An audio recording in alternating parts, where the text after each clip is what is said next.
Welcome to Straight Talk Recovery. My name is Maurice Ruffin. I'm Keith DeBose. And I'm Eric Amram. From Straight Talk Recovery, we like to wish everybody, all friends and family and others, happy Memorial Weekend. Enjoy your weekend.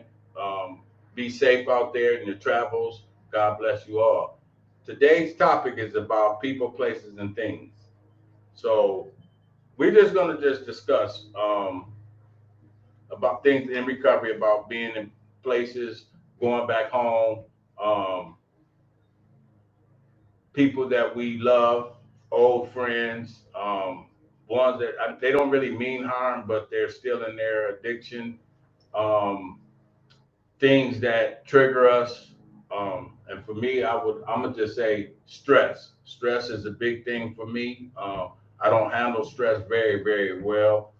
Um, Sometimes I can overbearing myself with a lot of things. My mind constantly moving and going, thinking of whatever it may be, and I overdo it, and it gives me stress when I'm trying to accomplish something or things not going right for me. I'm not comfortable in the situation I might be in or whatever. So I'm gonna just ask my friends here to discuss what they feel about people, places, and things, and how it's important in recovery. Go on, Keith. Okay, I'm gonna go first. People, old addict friends. When I see them now, it's like not shun them, but it's like a distance. I can't. You can't come hang out with me. You can't come hang out with me. I can Right. hang out with you today, Right. because we doing the same thing. Right. But somebody doing different than what I'm doing, especially people. I don't shun them, but I can't hang out with them. And I'm gonna say this, and hopefully Eric, you might agree with this. We don't want to feel that we're different.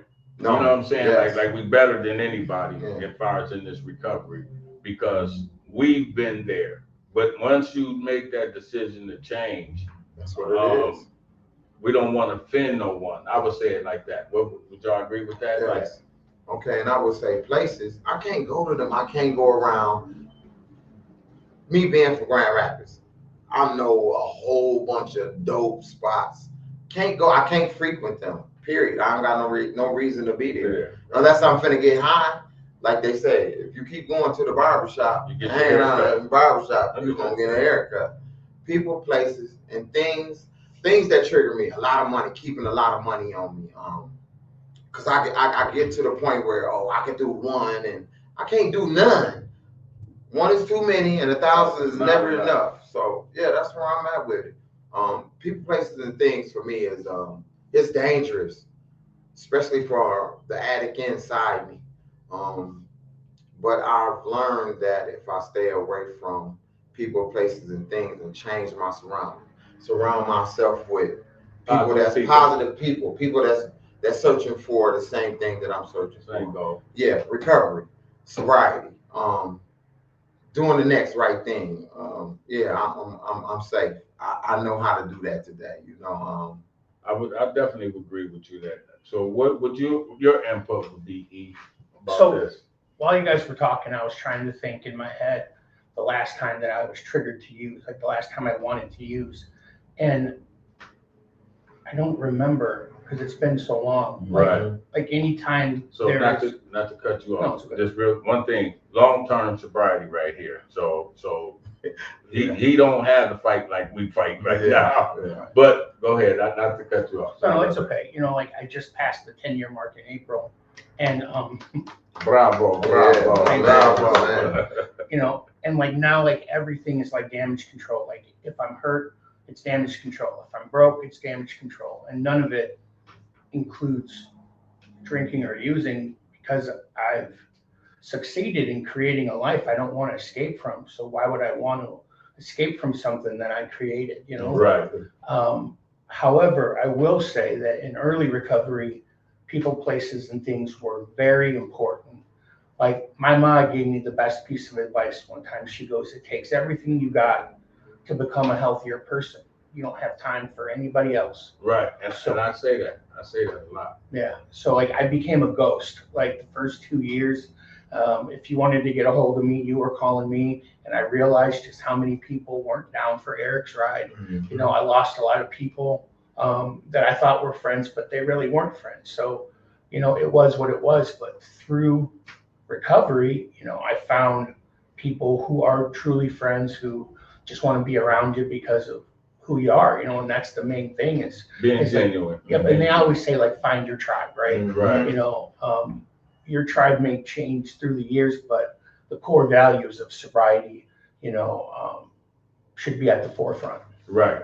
And I agree with you with that, man, because what I've noticed, some people that's not in recovery don't understand recovery.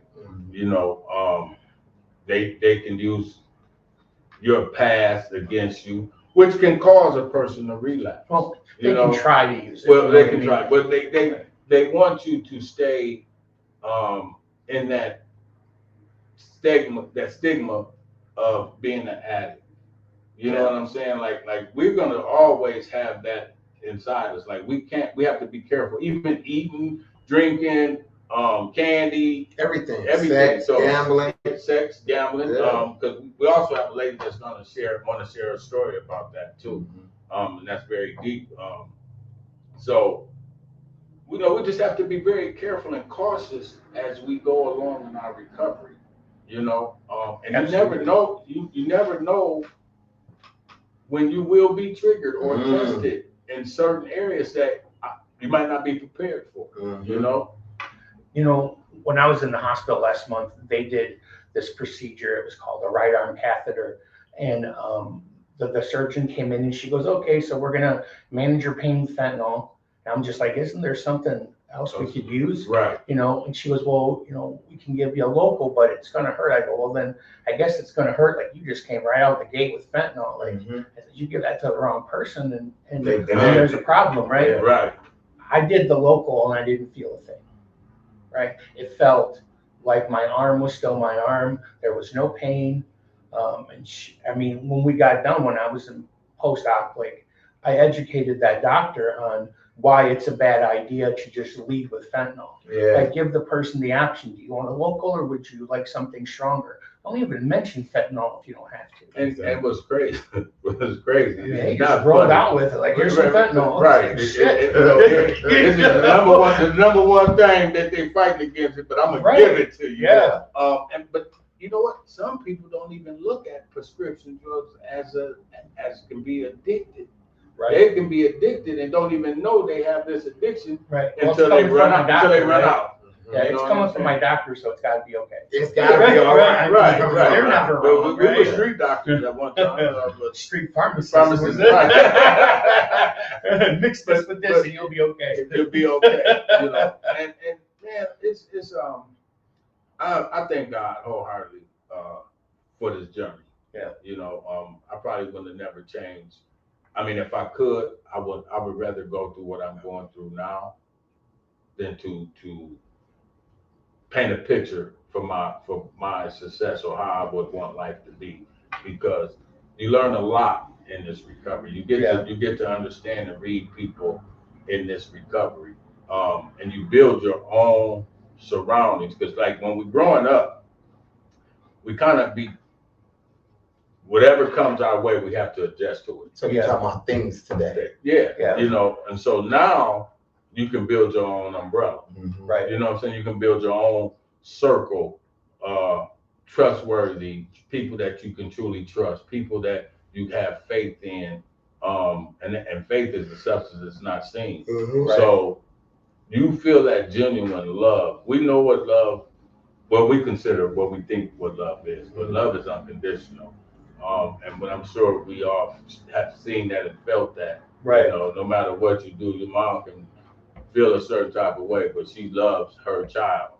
You know what I'm saying? But I mean, it's also dangerous. Like I've been hurt the most by the people that have said that they love me. Exactly. You know Me what I also. mean? You know, one of the things that I want to touch base on is I think what connects the three of us together, you know, our journeys are similar, but they're not the same, Right. is we're grateful for the pain, because the pain is what keeps us teachable. Right. The pain is what reminds us of what we don't want, but the pain also comes with knowledge. Okay, let me ask you this. Are you talking about the pain that we have and the pain that we cause? We So talk both. you can look at all of it and learn something from it, but like one of the best teachers to people like us is pain. Yeah. Right. Because, like, Experience, hands down, experience, Right? If experience. somebody says, "Don't touch the stove, it's hot," Right. Right? we It's do hot, it anyway. right? But that's how we learn. Yeah. Right? And there's nothing Mistakes. wrong with that because we absorb so much information through pain. Yeah. And I think that's one of the things that connects the three of us together is we use our pain now as a way to teach Motivated. others motivation and teach ourselves that what we don't Yes. want. I'm gonna say this, and I want to, if you agree or disagree, the similarities that we both, all three of us have, we're private.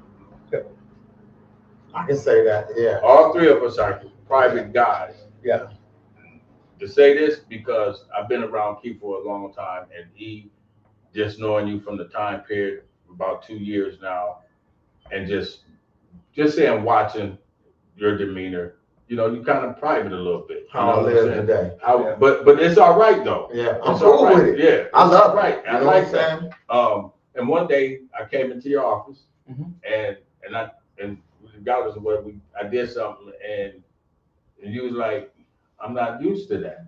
Yeah. You know, that told me then that you was a private person Right. because you don't let too many people come in your circle. And I said, if I'm a friend, I'm always a friend. Yeah. Didn't I say that? remember that. Yeah, I said I'm always a friend. And that's just the way I am. I'm very general. I don't give myself to a lot of people. Mhm. You know what I'm saying? But my for Straight Talk Recovery, I want us to be able to help people that's hurting out there, sick and suffering. Right. You know what I'm saying? Have an understanding the struggles, you know, and while we sharing our struggles, Right. you know, it's very serious and deep. And that's what this is about because someone reached out to us yesterday Mhm. and she told me her story and I was like, well, I can't, but I will introduce you to someone to give you the help. And that's what we want. That's what we want. Those y'all can reach us at 231-459-5663. If you want, if you have an issue and you want us to talk about that issue, to give y'all some understanding, reach out to us. Like suggestions of topics with you Yeah. guys. Suggestions of topics, you know, please reach out to us.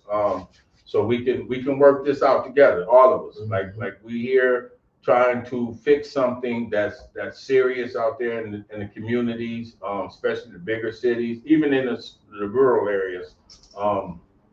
You know, it's very essential to have someone to talk to, and we know that I would say it's hard to talk to a counselor or a therapist, but we do need it. Everybody's not comfortable with it. They want to be genuine.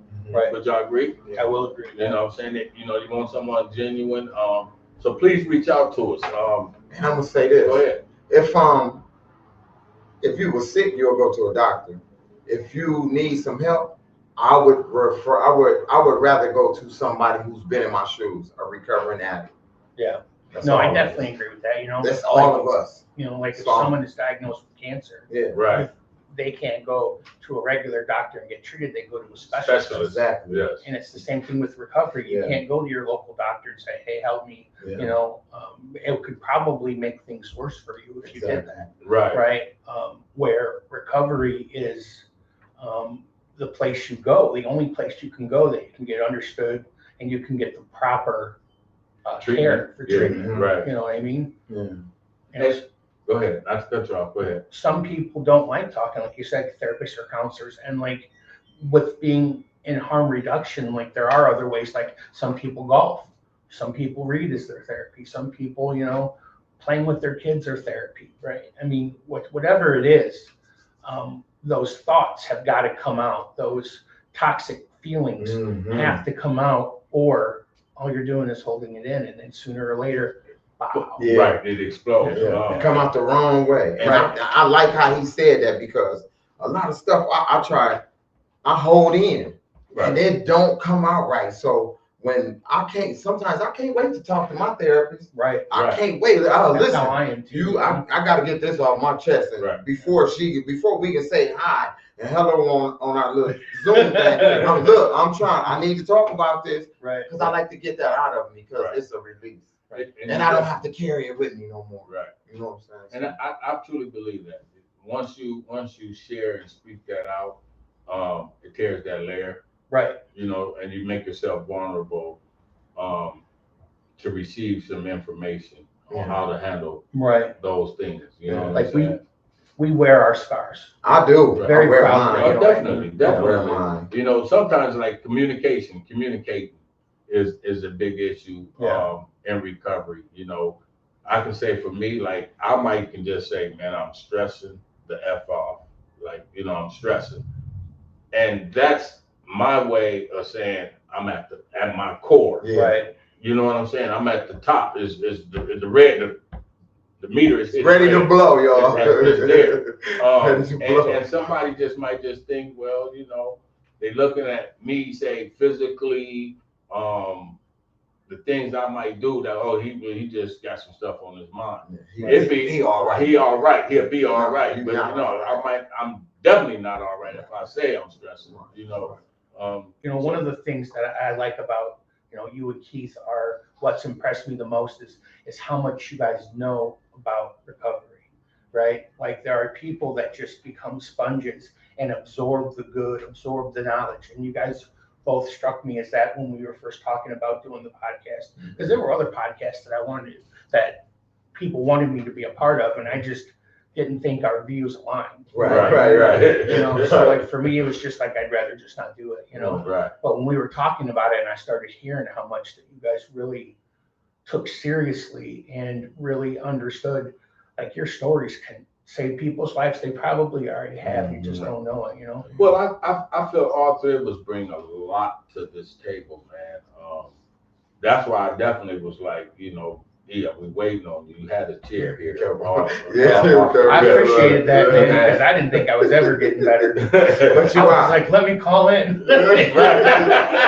No, but you had a spot. Like I said, man, once I say you're a friend, you're a friend. Yeah. You know, I try to stay honest with that and sincere with that. I take that very, very, very seriously. You have a lot to bring to this, man. I don't put anybody in a box. Try to. Yeah. You know what I'm saying? I try to be open-minded. This is yours as well as mine. Just like Keith, where he says stuff and I say, well, go ahead. You know what I'm saying? Like, okay, we having a recovery prom at the Unity Hall in Boyne City, May 31st. And I said that to say this, like we're going around different Gaylord, Petoskey, you know, Boyne City, we're going around promoting. And sometimes my boy just won't speak up and it kills me. I do though. I do. I've been promoting it at like when you didn't go to the meeting. I went to the meeting, I promoted it. Yeah. But you know, that's just thing, you know, just stuff. And we joke about it, you know, and everybody gotta get comfortable. And you know, Eve, you're a part of this too, bro. I want you to feel very comfortable and feel open enough to say, hey, this, and that. You know what I'm saying? Your word is not forsaken. I want to give a shout out. Heather Z, I like what you said about us absorbing. Yeah. I was finna leave Bear River. I didn't because of her. And when I graduated, she told me she gave me 100%. That's because I Engaged. I know you get engaged. You get out what you put in. Yes. And that's where I was at. I was just engaged in what I had to learn to keep me sober. She's really good at what she does. She is. Oh my God. Yeah. And Amy Macy, come on, man. We waiting on you. Okay. Yeah. So you want to give a shout out to somebody, Eve? You know what I do? You know,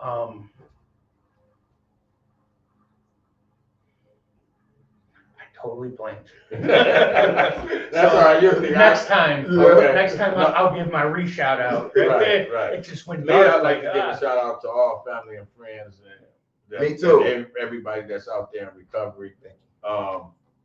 Becky, you get healthy. Yes. You know what I'm saying? This mug is getting on my nerves.